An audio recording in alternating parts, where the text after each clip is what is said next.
Bekordan bekorga bu mashina O'zbekistonda talash bo'layotgani yo'q. Videoni oxirigacha ko'ring, hosiliga tushuntirib beraman, narxini ham aytib ketaman. Birinchi o'rinda bu mashina tashqi ko'rinishi, oldi va orqa faralari linza bo'lib yonishi yana ham chiroyli ko'rsatadi. Eng qizig'i bu mashina tashqi tomonda o'zida общий 12 ta dona kamera joylashgan. Diskalarimizni o'lchami bo'lsa 21 razmerda bo'lib, dizayni ham juda ham chiroyli qilingan. Mashinamiz общий 1300 km masofani bosib o'tadi, tok ko'zida 200 km yuradi. Eng qizig'i shu godasiga 609 sekundda 100 km tezlikka chiqa oladi. Oke, sizga qanaqa komfort kerak? 3 qatorli o'rindiqlarimiz yumshoq, sifatli charmdan qilingan. Abduf abogrefdan tashqari hattoki massajlargacha bor.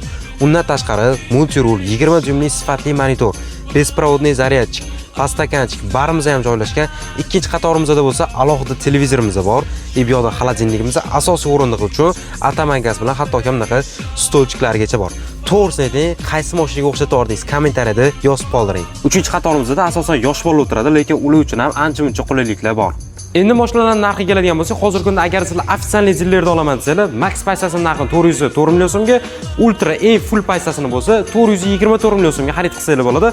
Agarda bundan-da qiziq obzorlarni ko'raman desanglar, profilimga obuna bo'lib qo'ying.